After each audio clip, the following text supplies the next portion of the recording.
10 ମିନିଟ୍ରେ ସେ ନାରୀ ତୁମକୁ ଫୋନ୍ କରିବ, ହାତ ଧରିକି ଘରକୁ ଡାକିବ, ଯାହା ଚାହିଁବେ ତାହା କରିବ। କେବଳ ବିଛଣାରେ ଶୋଇକି ପଢ଼ି ଦିଅନ୍ତୁ ଏହି ମନ୍ତ୍ର। ଆଜିର ଏହି ଭିଡ଼ିଓଟିରେ ମୁଁ ଆପଣଙ୍କୁ ଶିଖେଇବି ସବୁଠାରୁ ଶକ୍ତିଶାଳୀ ବଶୀକରଣ ମନ୍ତ୍ର। ଏହି ମନ୍ତ୍ରକୁ ବିଛଣାରେ ଶୋଇକି ପଢ଼ିବା ମାତ୍ରେ 10 ମିନିଟ୍ରେ ପ୍ରଭାବ ପଡ଼ିବା ଆରମ୍ଭ ହୋଇଯିବ। ବାଧ୍ୟ ହେବ ସେ ନାରୀ ତୁମ ପାଖକୁ ଆସିବା ପାଇଁ, ତୁମର ସବୁ ଇଚ୍ଛାକୁ ପୂରଣ କରିବା ପାଇଁ। କେବଳ ରାତିରେ ଶୋଇବା ପୂର୍ବରୁ ବିଛଣାରେ ଶୋଇକି ଏହି ମନ୍ତ୍ରକୁ ପଢ଼ିବାର ଅଛି। ତାପରେ ଦେଖିବେ କିପରି ସେ ନାରୀ ତୁମ ପାଖକୁ ଆସିବ, ଯାହା ଚାହିଁବେ ତାହା କରିବ। ଏହି ମନ୍ତ୍ର ଏତେ ଶକ୍ତିଶାଳୀ କି କେବଳ 10 ମିନିଟ୍ରେ ପ୍ରଭାବ ପକାଇଥାଏ। ସେ ନାରୀ ଖାଲି ଆପଣଙ୍କ କଥା ଭାବିବ, ଯେପର୍ଯ୍ୟନ୍ତ ଆପଣଙ୍କ ପାଖକୁ ଆସିନି, ଆପଣଙ୍କ ସହିତ ସମ୍ପର୍କ ରଖିନି, ସେ ଖାଲି ଛଟପଟ ହେବ। ଯଦି ଆପଣ ସୁନ୍ଦରୀରୁ ସୁନ୍ଦରୀ ଝିଅକୁ ପଟେଇବାକୁ ଚାହୁଁଛନ୍ତି, ପଡ଼ିଶା ଘର ସୁନ୍ଦରୀ ଭାଉଜ ଆଡ଼କୁ ଆକର୍ଷିତ ହେଉଛନ୍ତି, ତାଠାରୁ ନିଜର ମନ ମୁତାବକ କାମ ହାସଲ କରିବାକୁ ଚାହୁଁଛନ୍ତି, ତେବେ ଆଜିର ଏହି ଭିଡ଼ିଓଟି ଆପଣଙ୍କର ଇଚ୍ଛାକୁ ପୂରଣ କରିବ। କାରଣ ଆଜିର ଏହି ଭିଡ଼ିଓଟିରେ ମୁଁ ଆପଣଙ୍କୁ ଶିଖେଇବି ଦୁନିଆର ସବୁଠାରୁ ପ୍ରଚଣ୍ଡ ମହାଶକ୍ତିଶାଳୀ ବଶୀକରଣ ମନ୍ତ୍ର।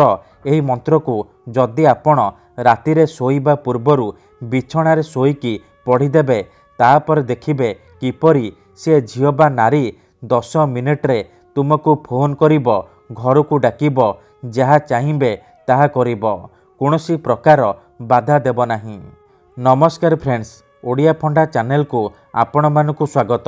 ଯଦି ଆପଣ ଯେତେ ଚେଷ୍ଟା କରି ମଧ୍ୟ ନିଜ ପସନ୍ଦର ସେ ଝିଅ ବା ବିବାହିତା ନାରୀକୁ ପଟେଇ ପାରୁନାହାନ୍ତି, ତେବେ ଆଜିର ଏହି ଭିଡ଼ିଓଟି ଆପଣଙ୍କର ଇଚ୍ଛାକୁ ପୂରଣ କରିବ।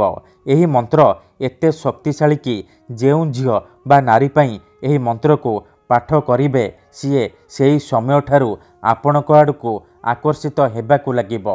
କେବଳ 10 ମିନିଟ୍ରେ। ହଁ ଫ୍ରେଣ୍ଡସ୍, 10 ମିନିଟ୍ରେ ସିଏ ଆପଣଙ୍କୁ ଫୋନ୍ କରିବ, ଘରକୁ ଡାକିବ, ଯାହା ଚାହିଁବେ ତାହା କରିବ। ଏହି ବଶୀକରଣ ସାହାଯ୍ୟରେ ହଜାର ହଜାର ଲୋକମାନେ ଲାଭବାନ ହୋଇଛନ୍ତି। ନିଜ ପସନ୍ଦର ସୁନ୍ଦରୀ ଝିଅ ବା ସୁନ୍ଦରୀ ଭାଉଜକୁ ମୁହୂର୍ତ୍ତକ ଭିତରେ ପଟେଇ ପାରିଛନ୍ତି, ଆଉ ତାଠାରୁ ନିଜର ମନ ଚାହୁଁଥିବା କାମ ହାସଲ କରିପାରିଛନ୍ତି।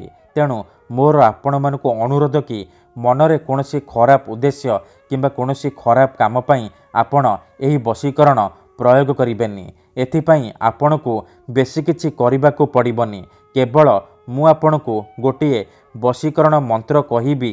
ଏହି ମନ୍ତ୍ରକୁ ଆପଣ ରାତିରେ ଶୋଇବା ପୂର୍ବରୁ ବିଛଣାରେ ଶୋଇକି ପଢ଼ିଦେବେ।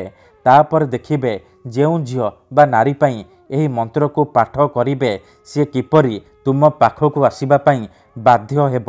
ଯଦି କେଉଁ ଝିଅ ଆପଣଙ୍କୁ ଧୋକା ଦେଇଛି, ଛାଡ଼ି ପଳେଇଛି, ଆପଣଙ୍କର ନମ୍ବର ବ୍ଲକ୍ କରିଦେଇଛି, ଅନ୍ୟ କାହା ସହିତ କଥା ହେଉଛି, ଅନ୍ୟ କାହାକୁ ଭଲ ପାଉଛି, ତେବେ ମୋ କଥା ମାନି ଆଜି ରାତିରେ ବିଛଣାରେ ଶୋଇକି ଏହି ଗୋଟିଏ ମନ୍ତ୍ରକୁ ପଢ଼ି ଦିଅନ୍ତୁ। ତାପରେ ଦେଖିବେ କିପରି ସେ ଝିଅ ଯେତେ ଦୂରରେ ଥିଲେ ମଧ୍ୟ ଆପଣଙ୍କ ପାଖକୁ ଆସିବା ପାଇଁ ବାଧ୍ୟ ହେବ। ନିଜେ ଆସିବ, ଆପଣଙ୍କୁ ଭଲ ପାଉଛି ବୋଲି କହିବ। ଏହି ବଶୀକରଣ ସାହାଯ୍ୟରେ ଆପଣ ଶାଶୁ, ନଣନ୍ଦ, ଦିଅର, ଭାଉଜ କାହାକୁ ବି ନିଜ ବଶରେ କରିପାରିବେ। ତାଠାରୁ ନିଜର ମନ ମୁତାବକ କାମ ହାସଲ କରିପାରିବେ। ଠିକ୍ ଅଛି, ତେବେ ଏହି ବଶୀକରଣ ବିଧି ଆପଣ କିପରି କରିବେ, କେମିତି କରିବେ, ମୁଁ ଆପଣଙ୍କୁ ଶିଖେଇବି। ସମ୍ପୂର୍ଣ୍ଣ ପ୍ରୟୋଗ ବିଧି ମୁଁ ଆପଣଙ୍କୁ ଶିଖେଇବି। ଜାଣିବା ପାଇଁ ଭିଡ଼ିଓଟିକୁ ମୂଳରୁ ଶେଷ ପର୍ଯ୍ୟନ୍ତ ପୁରା ଧ୍ୟାନ ସହିତ ଦେଖିବେ। ଅଧାରୁ ଛାଡ଼ିକି ପଳେଇଲେ ଆପଣ କିଛି ବି ବୁଝିପାରିବେନି। ପରେ ଆପଣ କହିବେ, ଗୁରୁଜୀ ଆପଣଙ୍କର ବଶୀକରଣ କାମ କରୁନି। ଦେଖନ୍ତୁ, ଯେଉଁପରି ଆପଣ ଭଗବାନଙ୍କୁ ମାନୁଛନ୍ତି, ଭଗବାନଙ୍କ ଉପରେ ବିଶ୍ୱାସ ରଖିଛନ୍ତି, ନିଜର ସବୁ ଦୁଃଖ, କଷ୍ଟ, ଅସୁବିଧା ଭଗବାନଙ୍କୁ ଜଣାଉଛନ୍ତି, ଯଦି ସେ ଅସୁବିଧାର ସମାଧାନ ନ ହେଲା, ତାହାର ମାନେ ନୁହେଁ କି ଭଗବାନ ନାହାନ୍ତି। ସେହିପରି ବଶୀକରଣ ହୁଏ, ତନ୍ତ୍ର ମନ୍ତ୍ର କାମ କରେ, କିନ୍ତୁ ଏହାକୁ ଆପଣଙ୍କୁ ସିଦ୍ଧ କରିବାକୁ ପଡ଼ିବ। ପ୍ରୟୋଗ ବିଧିକୁ ଠିକ୍ ଭାବରେ କରିବାକୁ ପଡ଼ିବ। ମୁଁ ଆପଣଙ୍କୁ ଯେମିତି କହିବି, ଆପଣଙ୍କୁ ଠିକ୍ ସେହିପରି କରିବାକୁ ପଡ଼ିବ। ତେବେ ଯାଇକି मु आपणको ग्यारंटी देउची आपण जेउ झियो बा विवाहिता नारी को चाहिए मुहूर्तक भितरे पटेई पारिबे सीए सेही समय ठारू आपणको आड़को आकर्षित हेबाकू लागिबो आपणको भल पाइबाकू लागिबो आपणको छाड़ी रही पारिबनी एथिपाई आमर तंत्र शास्त्ररू मु आज आपणको पई एमिति एक प्रचंड महाशक्तिशाली वशीकरण नहीं आसीची जदि आपण एही मंत्र को रातिरे शोइबा पूर्वरु बिछणारे शोइकी पढ़ीदेवे तापर देखिबे किपरि से झियो बा स्त्री तुम पाखकू आसीबा पई बाध्य हेबो जहा चाहिए ताहा करिबो तेबे एही वशीकरण आपण किपरि करिबे केमिति करिबे मु आपणको शिखेइबी ता पूर्वरु जदि आपण आम चैनल को नुआ आसीचंती तेबे दयाकरी चैनल को सब्सक्राइब करी पाखरे थिबा बेल आइकन को मध्य दबाई दियंतु जहाद्वारा आमे जेउ भी वीडियो अपलोड करिबु सर्वप्रथमे आपण देखि पारिबे ठीक अछि जदि आपण एही वशीकरण करिबा को चाहुचंती से झियो बा पड़िसा घर भाउज को पटेइबा को चाहुचंती ताकू निज प्रेम रे दीवानी करी ताठारू निजर मन चाहुतिबा काम हासिल करिबा को चाहुचंती तेणु मोर आपण मानकु अनुरोध कि आपण भिडियोटी को पूरा शेष पर्यंत देखिबे मन रखंतु एही वशीकरण विधि को आपण केउ भी बार रे करि परिबे किंतु जेबे भी करिबे रातिरे सोइबा पूर्वरु करिबे विधिटी करिबा पूर्वरु भल भाबरे हाथ गोड़ धोईकी सफा वस्त्र पिंधिकी एही वशीकरण आरंभ करिबे से झियो बा नारी को मने मने भाबिकी एही वशीकरण आरंभ करिबे ठीक अछि प्रथमे आपण कौन करिबे भल भाबरे हाथ गोड़ धोईकी निजर शोइबा सेज उपरे बा बिछणा उपरे बसी पड़िबे तापरे आखि बंद करिकी सेई झियो बा विवाहिता नारी को मने मने भाबिबे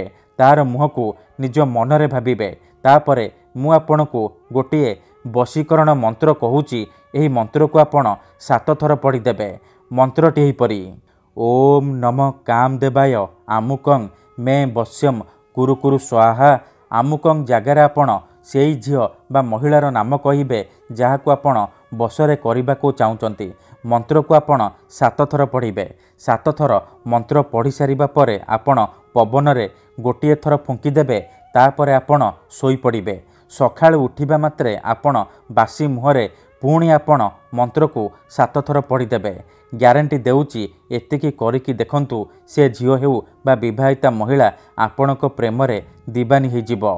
धन्यवाद।